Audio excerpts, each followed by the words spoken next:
All right, guys, Eric Paul's in here. Going to give you guys the round two recap, and I'm pretty excited. I'm going to do a deep dive into kind of what happened. There were a lot of chalky plays that missed the cut.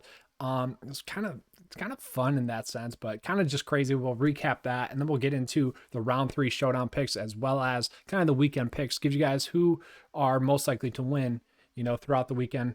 Probably going to be Bryson DeChambeau there on the top end, but Chris Kirk going to sneak up there as well. So let's get right into it.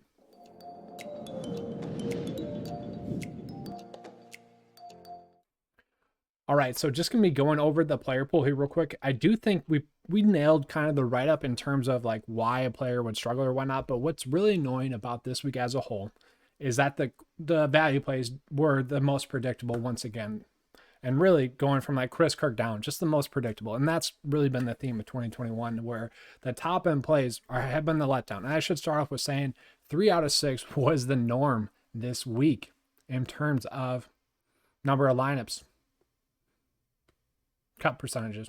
That's what the norm was. 3 out of 6. That's insane. Okay. So if you have a cash build with 3 out of 6, you're still not dead, which is really crazy. Obviously, at 5 out of 6, you're pretty much guaranteed to cash. 6 out of 6, you're on GPP takedown watch there, but we'll just kind of get into it. So Webb Simpson, really from like the third hole on, I remember messaging the Discord chat, like on his third hole, I'm like, I'm a little bit worried about Webb.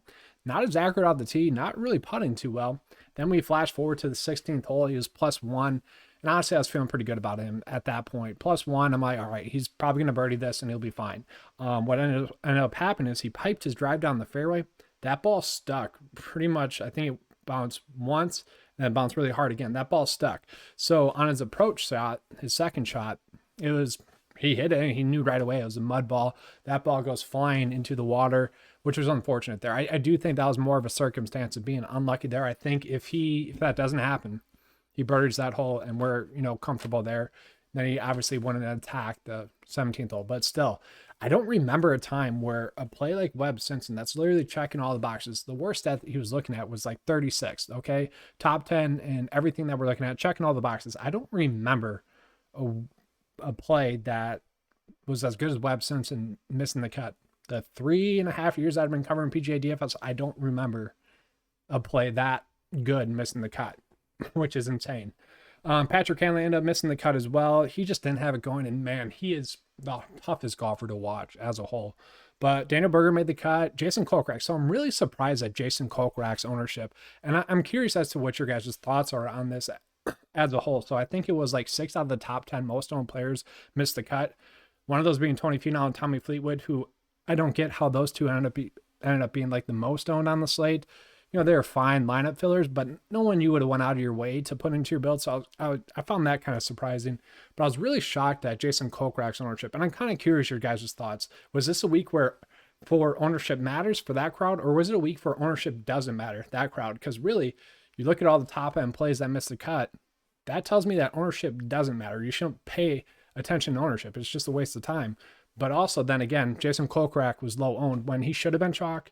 So maybe we do pay attention to Jason Kokrak. So you could have been overweight on him, but you still would have been overweight on him regardless. So I don't know. It's kind of an interesting question there. For me, I'm still sticking to it only matters in WGC events, no cut events. But Xander missed a cut. He was very disappointing. But then we get into Sanjay M. So I really think that this was my only mistake player pool wise, is that Sanjay M should have been a core play. But, he was a 6th rated player instead of being the 5th rated player. Slight difference there. I would have been on him probably 5% more in GPPs. Cameron Tringale missed a cut, but we kind of knew that. It was like, to me, it was either going to be like Cameron Tringale would go out and play well and get like a top 10, which Chris Kirk is on to do, or Chris Kirk would do that. He'd either miss the cut. One of those two, I figured, would either dominate and make the cut, probably top 10, and then one of them missed the cut. We saw it happen. Casey came through, hadn't missed the cut. Connors came through. So, we are seeing some predictability here. It's just a crazy week. Then going down the list, could have been better, could have been worse here. I'm fine with it overall. But once again, guys, the freaking value plays. So Hoffman, Platinum, I think missed the cut, but Harmon, Hahn, Keegan, Steele, 2 of the value plays are freaking T5 right now. My best build right now has Hoffman, Harmon, Kirk, I think it was Kokrak and like DJ or something like that.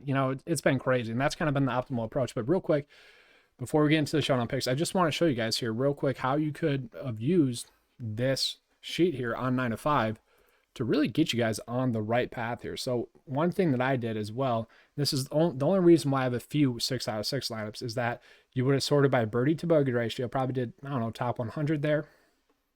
You would have done ball striking top 100 there. And then effective greens gained as well.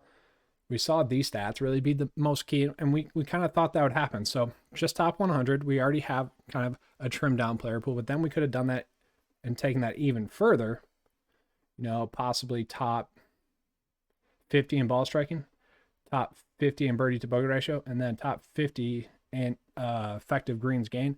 Then you got more trimmed down player pool. Take it one step further. Let's do top 30 for each, and then we'll get a really trimmed down, narrowed in view of kind of what you could have done with your cash builds.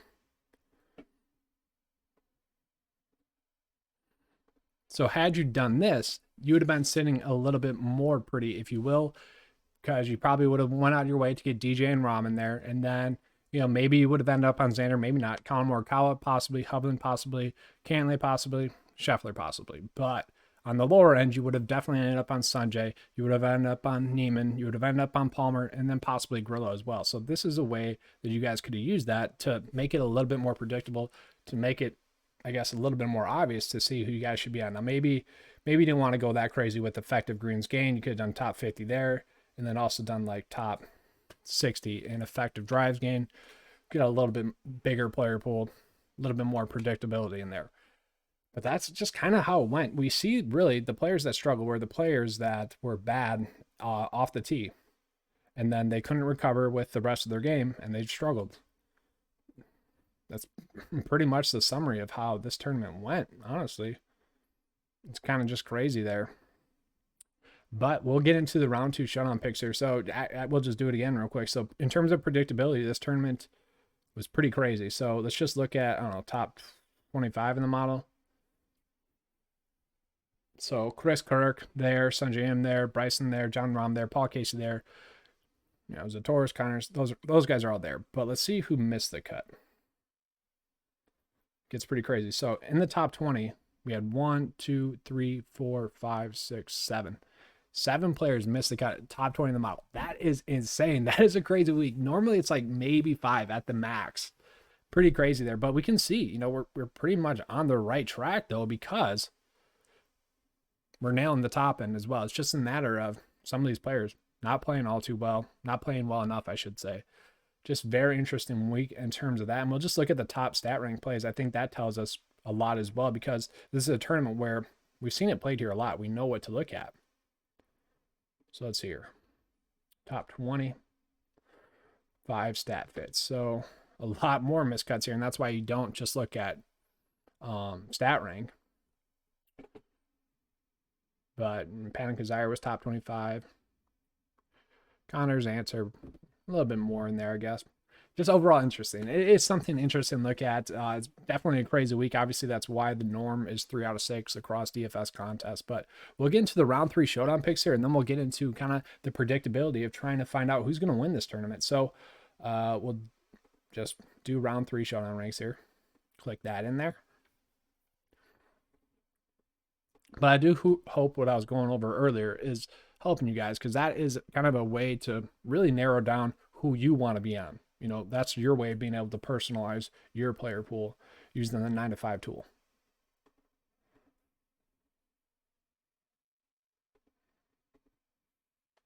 All right, so here we go, guys. So just in terms of who is most likely to play well in round 3, we got Justin Thomas, DJ, Sergio as well. I do think Sergio is going to have a much better round 3 than he did round 2. We saw him kind of fall off. And just historically speaking, this is his best round as well. So there's no surprise that he is, you know, looking like the best play for round 3 showdown. You know, top 30 stat rank play, which this week is phenomenal. 32nd in the model, you know, pretty good there. Justin Thomas, you know, if he's just a little bit more accurate off the tee, he's going to be fine. And I think he will. I think he'll settle in pretty well. You know, top 9 in round 3 scoring on the tour. Grades out as the second best play for the showdown, round 3. We look at DJ next. I'm good with that. You guys can play DJ. Will Zatoris, the dude just keeps getting it done. Absolutely phenomenal here. I like him. Going to definitely go back to the well with Daniel Berger. Really like him as a pick. We're going to have to get Webb out of there, actually. Webb would have been a good pick. All he had to do was make the cut, and I was going to be on him a ton. So do top 64. Get Webb out of there. So, yeah, Zatoris. Colin Morikawa popping a little bit. Paul Casey I like. So I really like Paul Casey. I really like Daniel Berger. Sergio as well. Those are kind of the three main ones I would go out of my way to play. Really, in terms of round 3. Palmer, ranking out really, really well. Jason Day as well. Russell Knox as well. But let's see kind of those little kind of more outside type plays. James Hahn popping up there now. Interesting there. Let's do top 20 or so. I don't want JT and I don't want DJ in there. It's pretty much, I want to see who else is popping up. So you could go with something like Brendan Steele. You could go Joaquin Neiman. Neiman I actually like. Good staff. It made the cut. James Hahn, though. James Hahn, kind of a stand-up play. Round 3 Showdown rank, 18th. That's pretty good. You can easily get him at a good price point. But I will say, going back to like Paul Casey, the dude's like 7.6 on DraftKings. So it's going to be tough for you not to fit him in. We'll look at someone like Chris Kirk, see how he's doing, because obviously we really liked him this week. Let's see how he's ranking out round 3. 28th, not the best. Let's see why. Interesting. So he's much more likely to have a better round 4. Still not a bad play. Obviously he went really low in round 2, so it's going to regress back. He's not going to shoot that well again, most likely, but not bad.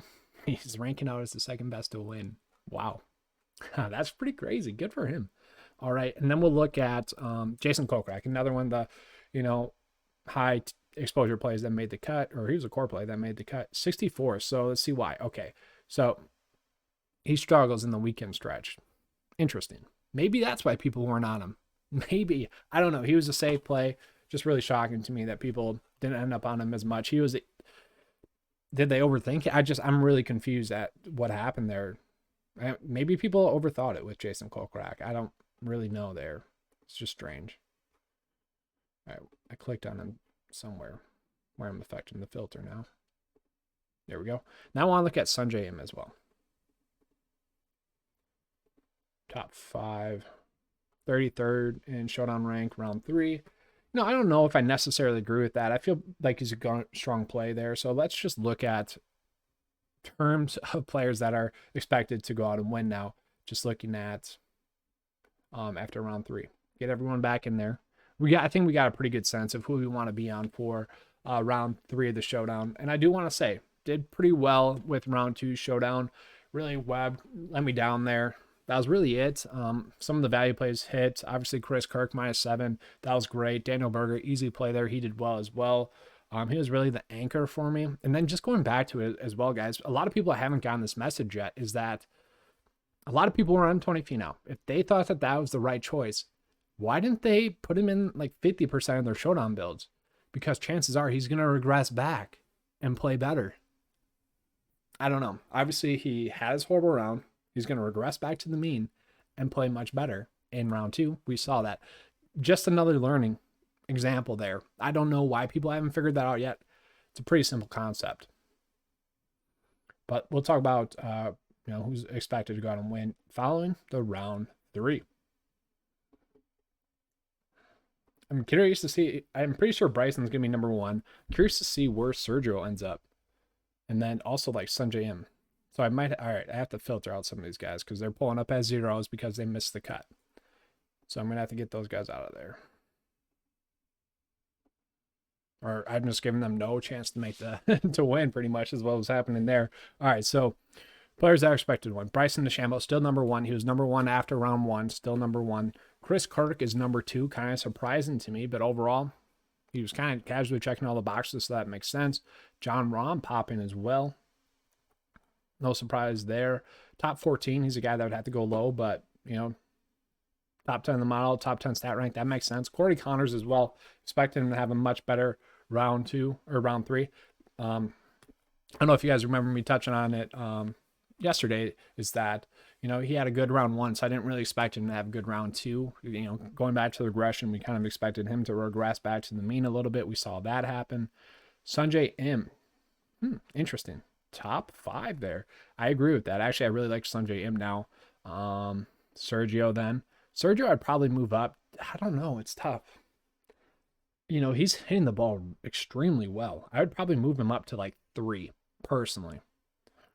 That's close though. I definitely would go Bryson, maybe like Sanjay, then Garcia, then Kirk, then Connors. But I do really like Paul Casey. I feel like Paul Casey, strong play. He's going to contend. Probably won't win, but I think he'll continue to contend. Doug Ginn popping up. This is surprising to me. Wow. Interesting there. Brian Harmon, value play. No surprise there. And then Charlie Hoffman, value play. The thing with Charlie Hoffman is, like, I wrote this up. It's pretty much when he's healthy. In 2021, he's been a stud. It's whether or not he was healthy. That was the deciding factor with him. That's why he was a decently high owned GPP risk.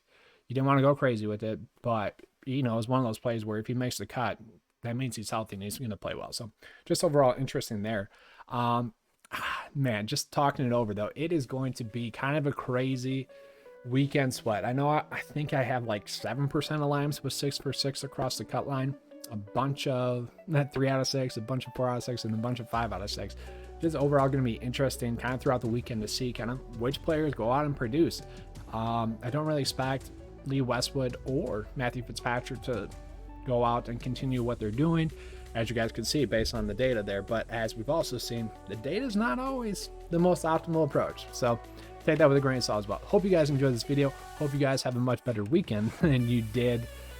I guess for me, it was the last really hour of the back 9 of round 2. Other than that, it was pretty spectacular. It was just that last hour of the back 9 there of round 2. But all right, I'm out. As always, guys, let's cash. All right.